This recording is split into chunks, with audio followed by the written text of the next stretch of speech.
Ja, moin aus dem Miniaturwunderland. Heute wollen wir euch mitnehmen auf eine Knopfdrücker-Reparaturrunde. Knopfdrücker-Reparaturrunde, das gibt viele Punkte bei der nächsten Scrabble-Runde, wenn ihr das aufs Feld legt. Da kommt keiner drauf.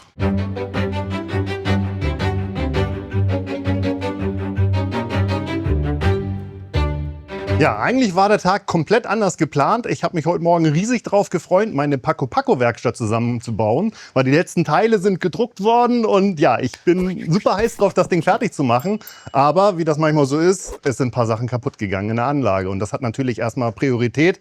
Das heißt, wir müssen heute erstmal eine Runde machen und ein paar grundlegende Sachen reparieren. Das heißt, erst die Arbeit, dann das Vergnügen und naja, mal sehen, vielleicht komme ich später noch dazu. Ja, was steht eigentlich alles auf der Plan heute? Irgendwie Traktorpulling soll irgendwie das halbe Ding sich zerlegt haben. Dann müssen wir endlich mal den fliegenden Holländer fertig kriegen, neue Magneten an die Kette ranmachen und wieder einsetzen. Ja, und ganz wichtig ist, bei der Schoki-Fabrik soll irgendein kleines Band ausgefallen sein mit Kurzschluss. Das heißt, ich würde sagen, wir gehen als erstes Schoki-Fabrik rausnehmen. Ja, machen wir. Vielleicht haben wir ja auch Glück und das Ding ist einfach nur irgendwie verkantet und deswegen geht der Strom hoch. Hat das den Kugellager?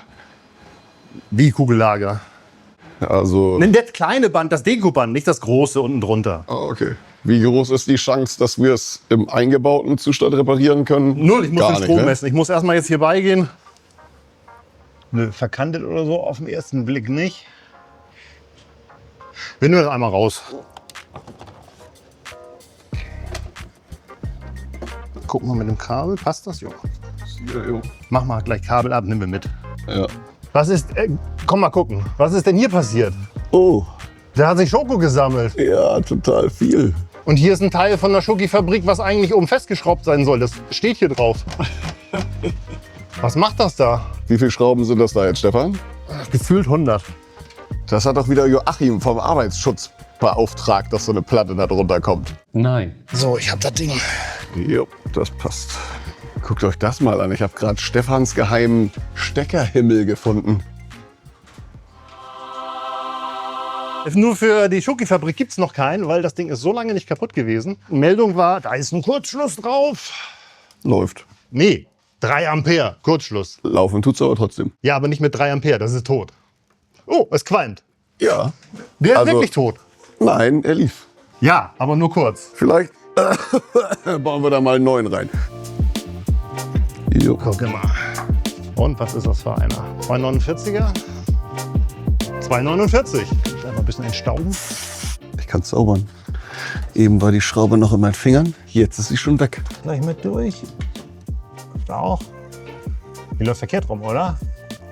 Die leeren gehen rein und die vollen kommen raus. Ja. Die Chance war 50-50. Falsch.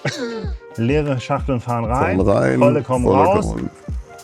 Wunderschön. Lass das Ding gleich wieder zurück, bevor die Gäste kommen. Wenn der Rest auch noch so ist, komme ich heute auch noch zu meinem Paco-Paco. Dann wird das eine sehr lange Folge heute.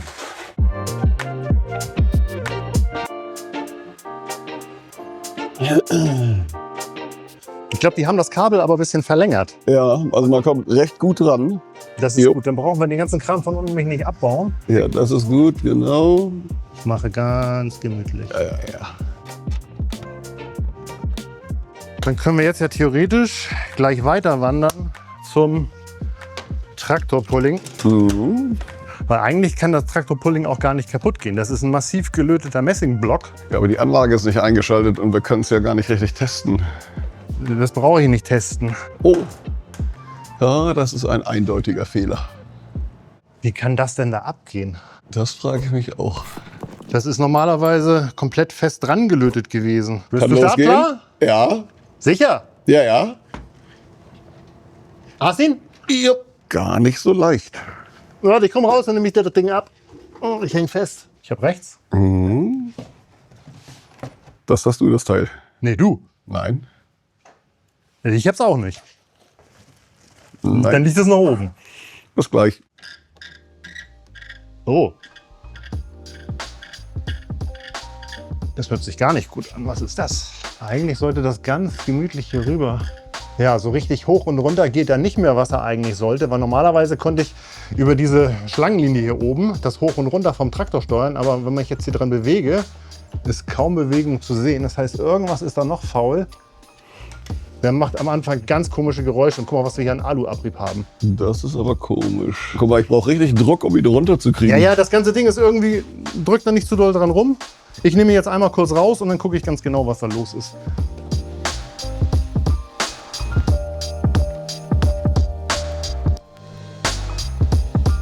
Weil er auf 2 Stangen geführt wird. Ja. Und das ist die Hubstange. Okay. Aber die Hubstange hat irgendjemand festgeklebt.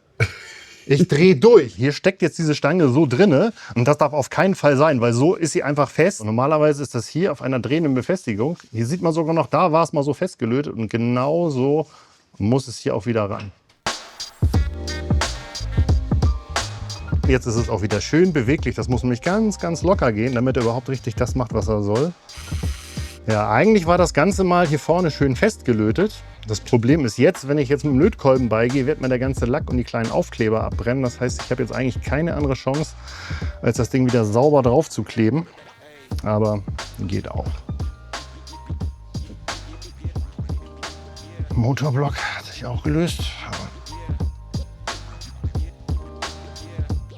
Hoch, runter geht er auch wieder, wie er soll. Der Riemen ist auch noch in Ordnung. Das heißt, ich kann den ganzen Kram wieder versuchen zusammenzubauen.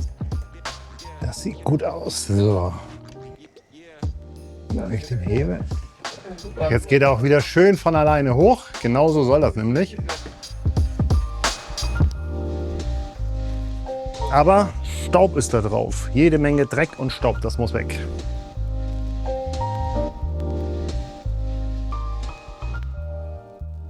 So, hier sieht man auch mal wirklich, wie diese Mechanik eigentlich funktionieren soll. Ich habe hier einen Riemen, über den ich meine ganze Mechanik nach vorne ziehe. Und hier vorne ist sozusagen ein Mitnehmer, der den Traktor hebt. Und hier ist mein Profil eingeschliffen, was der Traktor machen soll. Das heißt, ich fahre jetzt nach vorne, das Rad geht nach oben, der Traktor hebt sich.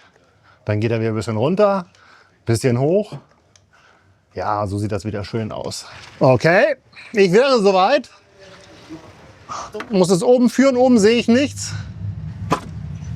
Knopf ist nicht gedrückt. Hast du mich gehört? Nein, Ich sage, der Knopf ist nicht gedrückt, oder? ich habe mit deiner Mutter nicht geredet. Ich verstehe kein Wort.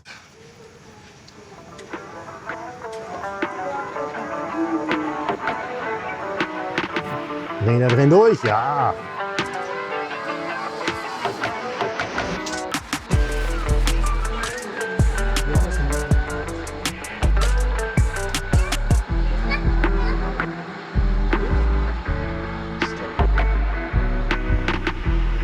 Ich würde sagen, Mission war erfolgreich.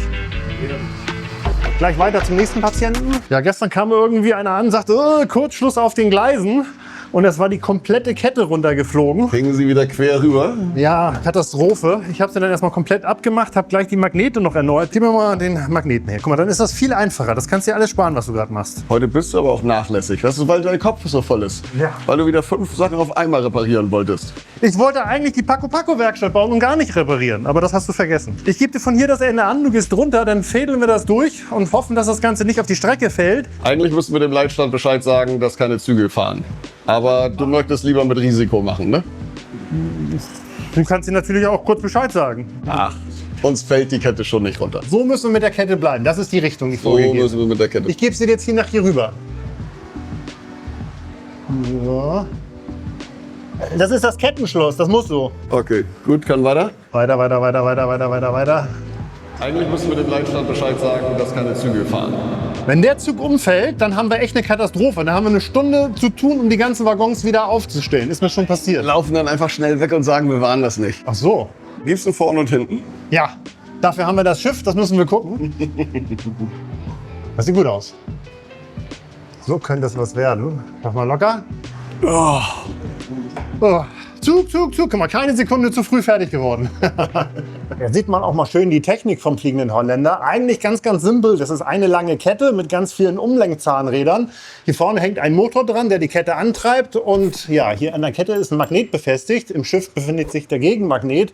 Und ja, wenn ich auf den Knopf drücke, passiert eigentlich nichts anderes. Die Kette läuft an und der Holländer wird einmal seine Strecke lang gezogen. Das Ding hier unten ist eine ganz einfache Gabellichtschranke. Das heißt, wenn die Kette mit dem Mitnehmer, mit dem Magneten genau in der richtigen Position ist, wird das Schiff gestoppt, sozusagen in seiner versteckten Position hinterm Eisberg. Und der zweite Grund, warum wir hier stoppen, ist, wir haben hier unten eine kleine Spule drinne, womit die Kondensatoren im Schiff aufgeladen werden. Das heißt, wir haben ein berührungsloses Aufladesystem für die Beleuchtung vom Schiff. Jetzt überliste ich das System, weil der Knopf ist noch gesperrt. Ich ziehe ihn ein Stück vor, bis er aus der Lichtschranke raus ist. Und jetzt sollte er eigentlich seine Bahn drehen. Man sieht halt schon, die Strecke ist mittlerweile ziemlich verschlissen. Diese hellen Flecke hier, was so wie Treibeis aussieht, waren alles Löcher, wo der Holländer sich mit seinen Rädern reingearbeitet hat. Was dann am Ende auch Kuhlen gibt, warum er dann manchmal halt stehen bleibt. Das sieht gut aus. Hier war besonders schlimm die Kurve. Oh, er rüttelt viel weniger jetzt als vorher. Ja, ich habe ja auch das alles optimiert. Aber trotzdem, wir müssen dringend eine neue Platte bekommen. In der Kurve hat er ja auch immer Schwierigkeiten, weil sie so eng ist. Oh. Nein. Ist der Magnet zu weit weg hier an der Stelle? Der kriegt die Kurve irgendwie nicht. Hier ist eine Beule, fühl mal. Das ist schon wieder, der hat sich schon wieder reingearbeitet. Dann müssen wir noch mal ein bisschen schleifen, dann könnte es das bringen. Ja, wollen wir das mal mit der, Vorsicht, Zug, mit extra Magneten noch probieren, dass wir ein bisschen mehr... Ja, leg welche drauf. Also von unten sieht das hervorragend aus. Und von oben auch. Also die Lösung mit den Magneten, die war schon wirklich gut. Da hast du mal eine super Idee gehabt. Danke.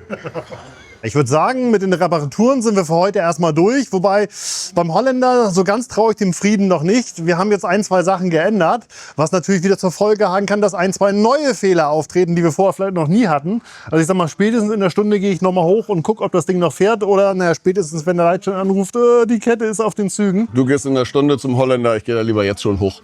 Ja, und dann würde ich sagen, kann ich jetzt tatsächlich anfangen, mein Paco Paco mal anzubauen. Und ja. Weiter geht's. Wir hoffen, ihr hattet Spaß bei der heutigen Folge. Bis zum nächsten Mal. Bis dann. Tschüss.